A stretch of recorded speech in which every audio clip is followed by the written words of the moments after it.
I want to do a follow-up to my video from last week concerning the flooding in China. I've been seeing more coverage of it in the mainstream media here in the West, which is great. I think it's a really important story. The human suffering is real and it's going to be a long recovery for many communities. I'm grateful the Three Gorges Dam, by all reports, is still holding up, but things are still looking dire.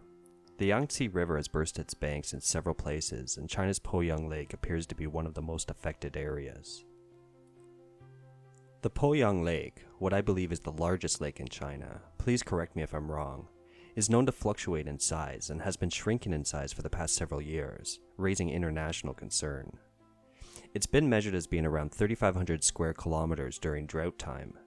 This has changed considerably over the past several weeks. Poyang Lake was measured on July 2nd of this year at 3,854 square kilometers and is now just over 4,200 square kilometers as of July 8th. With the continuing rainfall, I suspect the lake's footprint will only grow. Entire villages are being sacrificed in order to avoid flooding in the larger urban areas. Officials are discharging dams into the low-lying areas where the villages are located. A troubling part of this is that villagers are not being notified when dams are being discharged, and I've heard as to why this is happening. Apparently, if officials gave the villagers notice, then they would open themselves up to liability and the associated costs. So they discharge the dams without notifying the citizens.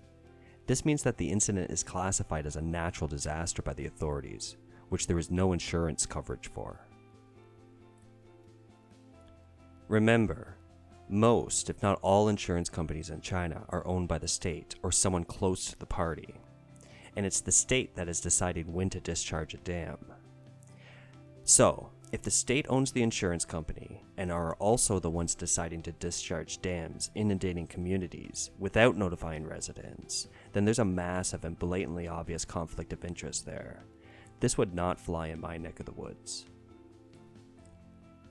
Our Prime Minister, here in Canada, was just caught having a hand in closing a deal, a $950 million deal, with a charity he and his family have close ties to and have received tens of thousands of dollars in speaking fees from. Canada is not immune to this kind of behavior, but I don't think our PM's recent transgressions are as foul as what is happening in China. Our opposition party did call him out on it and held him accountable, to the extent they can. He apologized, but he's being investigated by the Ethics Committee. This is not the first time he's been caught applying his influence where it shouldn't be, but at least we have an Ethics Committee that can investigate and put forward solutions. Back to China. Again, the worst affected areas appear to be around Poyang Lake in Jiangxi Province and the Wuhan section of the Yangtze River. The rain is not letting up.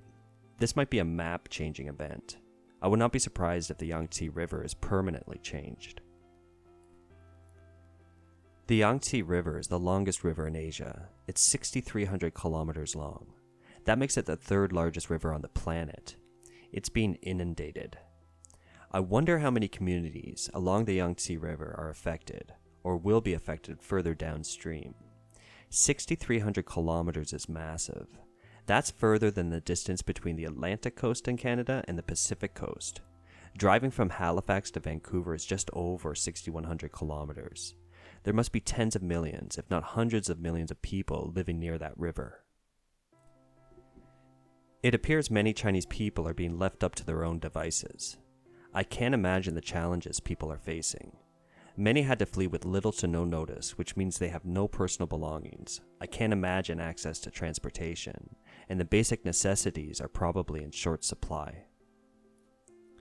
Looking at windy.com, large swaths of southern China are still receiving significant rainfall. Many areas are still receiving over 25 millimeters of rain in a 3-hour period. The ground must be completely saturated by now. That means the water will continue to travel on the surface until it finds its lowest spot, wreaking destruction all along the way. China does not have a social safety net like we do in Canada. I really feel for those people. I'm encouraged by reports that thousands of Chinese soldiers are on the ground contributing to flood relief. I don't think their primary mission is to help the people though, only to mitigate the flood. There must be so many people in dire need of assistance. Unfortunately, there's little an outsider can do. Charities in China have a long history of being corrupt, as well as the officials that run them. Apparently, during the pandemic, officials diverted personal protective equipment away from the hospitals to themselves, and were witnessed selling them at inflated prices. I suspect there are several taking advantage of this disaster as well. It's really quite something. These truly are trying times. Be safe out there, everyone. If you like my work, please hit that like button and consider subscribing. And remember, love is the answer, whatever that means.